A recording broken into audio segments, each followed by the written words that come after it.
Ethan Cole was 26 years old, and he had exactly one skill nobody wanted to pay for. He could make dying rooms feel less like dying rooms. Not with machines. With a guitar he kept wrapped in a moving blanket in the trunk of his car, because home was wherever his car was parked that week. He'd taken the overnight shift at Cedarbrook Care Residence because overnight shifts paid an extra $4 an hour and nobody wanted them. 6 patients. 2 of them non-responsive. One of them, in room 214, had been silent for 11 months, a woman named Eleanor Whitfield, 78, who the day staff called the ghost with the view because her bed faced the only window on the floor and she never once looked out of it. On his second week, Ethan found something that wasn't in Eleanor's file. Taped to the underside of her nightstand drawer, out of sight unless she were kneeling on the floor looking for a dropped pen, was a small brass key. No tag. No note. Just a key, and a strip of fingernail polish worn smooth from being touched, over and over, like a habit. He put it back exactly where he found it and told no one. That was rule number 1 Ethan had learned in every job he'd ever had: you don't touch what isn't yours, and you definitely don't ask questions about rich people's silence. Because Eleanor Whitfield wasn't just a patient. Whitfield was the name on half the buildings downtown. That night, for no reason he could explain to himself later, Ethan pulled a chair to her bedside instead of just changing her bag and leaving. He looked at her hands, folded on top of the blanket like she was praying, and he said, quietly, "I don't know if you can hear me, but I used to play for people who needed it. So, if you want it, you've got it." He tuned the guitar low, the way his grandmother used to hum, and he played an old song called "Down in the Willow Garden," not a happy song, but an honest one. He wasn't performing. He was just filling a room that had forgotten what sound was for. He didn't know that at 9:47 p.m., a woman named Priya Whitfield Marsh had pulled into the visitor lot in a car that cost more than Ethan's yearly salary, planning to drop off paperwork and leave within 4 minutes, like she always did. She never made it past the hallway. Priya, the daughter, arrives.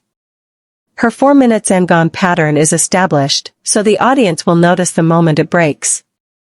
She stood outside room 214, one hand flat against the doorframe, and listened to a stranger sing to her mother like her mother was still someone worth singing to. Priya hadn't cried at her mother's bedside once in 11 months. She didn't cry now either. She just stood very still, the way people do when something old and buried starts to move. Priya Whitfield Marsh, 34, was the acting head of the Whitfield Family Trust, a position she'd held since her mother's stroke, and a position that came with a very specific, very quiet problem nobody outside 4 people knew about. 3 weeks earlier, the trust's accountant had flagged a transfer, a large one, routed out of a discretionary account only Eleanor herself was supposed to be able to authorize. Eleanor Whitfield had been unconscious for 11 months. And yet the transfer was time-stamped 4 days ago. Priya hadn't told anyone. Not the board, not her lawyer, not even her fiancé. Because the only 2 people with legal access to that account were her mother, who hadn't opened her eyes in almost a year, and Priya herself. So when she heard a strange young man's voice coming out of her comatose mother's room at 10 o'clock at night, singing like he had every right to be there, her first thought wasn't tenderness. Her first thought was, who is this, and how long has he had access to her room alone? She pushed the door open. Ethan stopped mid-note, guitar still in his lap, caught red-handed doing nothing worse than kindness. "I can explain," he said, which is the exact thing guilty people say, and also the exact thing innocent people say, and Priya couldn't yet tell which one he was. "You're not supposed to be in here after visiting hours end," she said. It wasn't true, night staff had full access, and she knew it, but it was the only sentence she could find. Ethan set the guitar down slowly. "I work nights. I look after her. I wasn't doing anything to her. I was doing something for her." Priya looked at her mother's face for the first time in longer than she wanted to admit, really looked, and something in her chest cracked slightly, like ice taking the first weight of the season. "Play it again," she said, surprising herself. Ethan blinked. "The song. Play it again. Please." He did. And Priya Whitfield Marsh, who had not cried at a funeral, a diagnosis, or a boardroom betrayal in over a decade, sat down on the end of her mother's bed and cried like she was 8 years old again. Over the next 2 weeks, Priya started arriving earlier and leaving later. She told herself it was to monitor the situation, to keep an eye on this stranger with a guitar and unclear intentions. She told her fiancé, Grant, that it was trust business. That was, technically, not a lie. Grant, the fiancé, is introduced only in passing here, off-screen and unaware. This plants a quiet tension the audience will feel before it's spoken aloud. What Priya didn't say to Grant was that she now knew Ethan's coffee order, that she'd started catching herself smiling in the elevator up to the 4th floor, and that some nights she got there before he even started playing, just to watch him talk to her mother about nothing, the weather, a stray cat outside, a song he was learning, like her mother could still answer. One evening, Priya found Ethan on his knees by the nightstand, and for one cold second her stomach dropped, because she thought, he's found it. He looked up at her holding nothing but a dropped pen. "Sorry," he said. "It rolled under here." Priya exhaled a breath she didn't know she was holding. That night, after Ethan left, Priya knelt exactly where he had knelt. And she found it. A small brass key, taped where a nurse would never look but a daughter, eventually, might. She recognized it instantly, not the key itself, but the fingernail polish smear beside it. Her mother's color. Persimmon red. Eleanor had worn that same shade for 30 years, ever since Priya's father had bought her a single bottle of it on their honeymoon in a town neither of them could pronounce.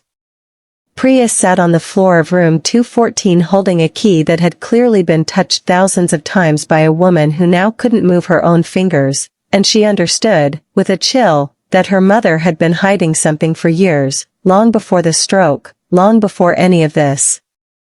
She didn't tell Ethan about the key. Not yet. Instead, she asked him a question that had been sitting in her chest for days. "Why do you actually do this? Nobody's paying you extra to sing to unconscious strangers." Ethan was quiet a long moment. Then he told her about his own father, a man who'd spent the last 6 months of his life in a bed just like this one, in a facility Ethan couldn't afford to visit more than twice a week, because he was working 2 jobs to help cover it. "Nobody's saying to him," Ethan said. "I used to think about that a lot. So now I do this. For him, kind of. Just, late." Ethan's own unresolved grief and guilt about his father.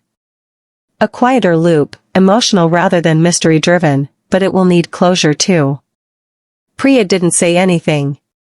She just reached over and put her hand briefly on his, the way you'd steady someone standing at the edge of something. Neither of them mentioned that her engagement ring caught the light when she did it. 2 nights later, a man in a gray sedan started parking across the street from Cedarbrook every evening around 8. He never came inside. He never approached anyone. He just watched the building, and left before the overnight shift change at 11. The front desk noticed him first, then Ethan, then finally Priya, who took a photo of the car's plate on her phone with hands that weren't quite steady, and texted it to her lawyer with 3 words, "Find this out." The lawyer's answer came back the next morning, and it made everything worse.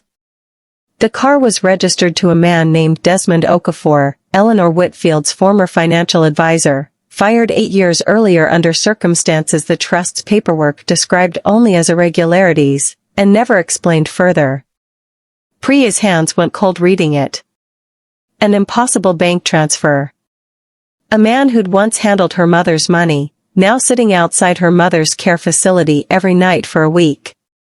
It didn't take a genius to connect 2 dots that close together, but Priya couldn't yet see what the picture was. She confronted Ethan first, not because she thought he was guilty, but because she needed to say it out loud to someone who wasn't a lawyer. "There's money missing. From an account only my mother and I can touch. And now there's a man watching this building who used to manage her money before he got fired." Ethan didn't flinch, didn't ask a single defensive question about himself. He just said, "Then let's find out what he wants," which was such a plain, uncomplicated response that it did more to earn Priya's trust than any explanation could have. That night, instead of driving away when the sedan pulled up, Ethan walked straight toward it. Desmond Okafor rolled the window down about 3 inches, like a man used to being unwelcome. "I'm not here to cause trouble," he said, before Ethan could speak. "I just needed to see her. Just from a distance. That's all I ever wanted." Ethan asked the only question that mattered.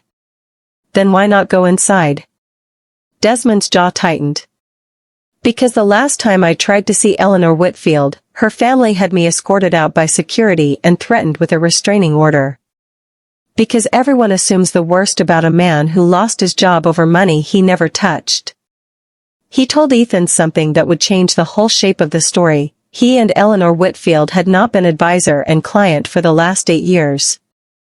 They'd been something else entirely, something Eleanor had kept so quiet that even her own daughter never knew it existed. Ethan brought this back to Priya carefully, the way you hand someone something breakable. Priya listened, said nothing for a full minute, and then asked the one question that finally connected every loose thread. "Does the key open something? A box? A door? Anything?" Ethan's face changed. "What key?" And that was the moment Priya realized she'd been carrying a secret of her own for over a week, the same way her mother had carried one for 8 years, and the same way, it turned out, that everyone in this story had been quietly, carefully, keeping something folded shut. She showed him the brass key that night. Together, they went through Eleanor's old townhouse, untouched for 11 months except by a cleaning service, and found, in the back of a locked writing desk, a small lockbox that the brass key opened on the very first try. Inside were letters. Dozens of them, spanning 8 years, addressed to Desmond, most never sent. And a separate, smaller envelope, sealed, with 4 words written across the front in Eleanor's looping handwriting, "For Priya." When ready. Priya sat on the floor of her mother's old study holding an envelope she wasn't sure she had the right to open, and for the first time since her mother's stroke, she let herself say out loud the thing she'd never once admitted, "I don't actually know who my mother was." Not really. Ethan didn't tell her to open it. He didn't tell her to wait either. He just sat beside her on the floor, the way he sat beside patients who couldn't ask him to stay but clearly needed someone to. And in that silence, Priya finally opened it. The letter explained everything. Eleanor and Desmond had fallen in love 9 years ago, quietly, at an age when both of them assumed love was a chapter already closed. She'd kept it hidden, not from shame, but to protect him from a family and a board who would have called it exactly what her own daughter had first assumed: exploitation, theft, an old woman's fortune in danger. The transfer wasn't theft either. Eleanor had set it up years earlier, a scheduled, pre-authorized gift to Desmond, timed to release automatically on a date she'd chosen long before her stroke, precisely so it wouldn't look like something done after she lost the ability to choose. She had protected him from suspicion using the only tool she had left, a calendar. Priya sat with that for a long time.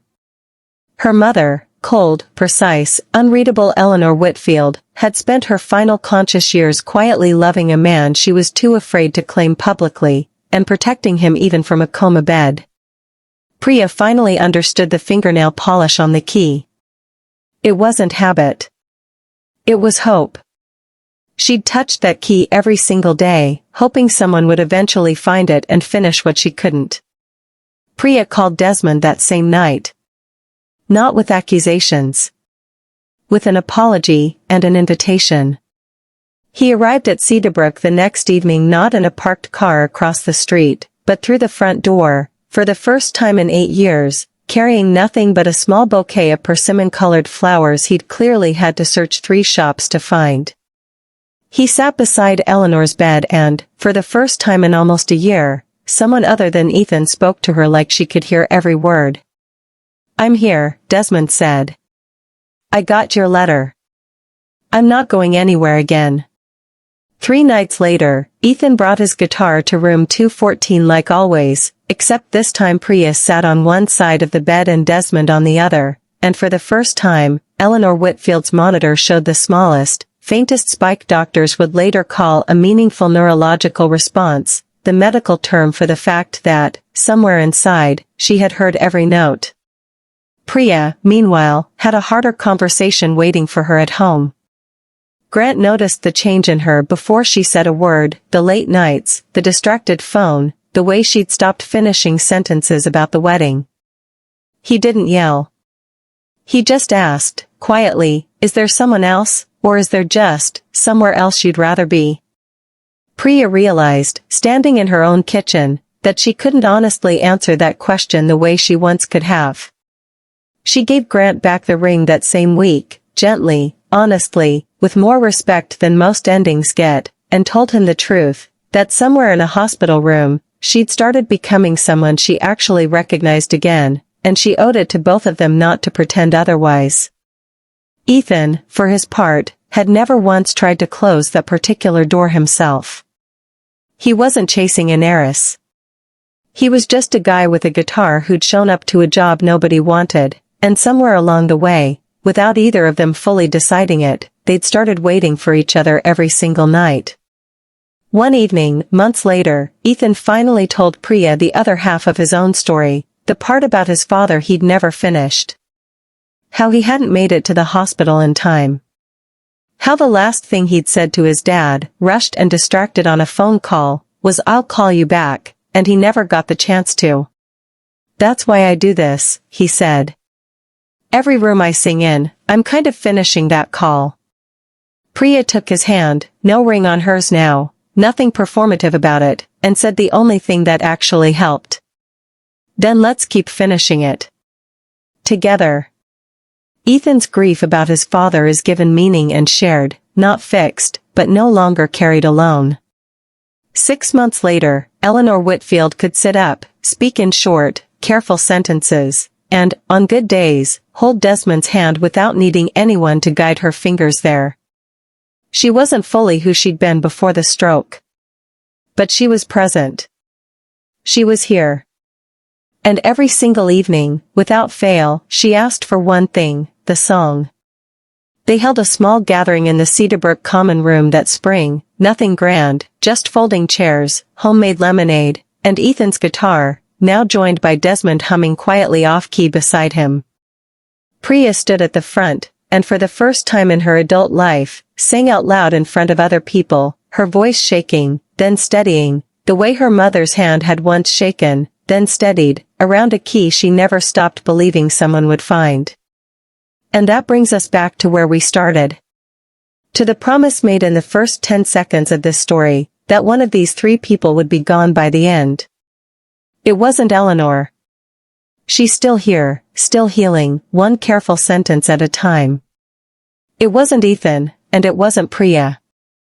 The person who disappeared that year was the version of Priya Whitfield Marsh who believed love had to be safe, controlled, and scheduled like a boardroom meeting to count as real. That woman is gone. And nobody, least of all Priya, misses her. If this story found its way into a quiet corner of your evening, we're glad it did. At Houseful and Soul Stories, we believe the smallest, quietest acts, a song, a hidden key, a decision to finally walk through the front door, are usually the ones that change everything. Like, subscribe, and turn on the bell so you never miss the next one. And remember, sometimes the people who seem the most silent are the ones who have the most left to say. You just have to be willing to sit down and listen.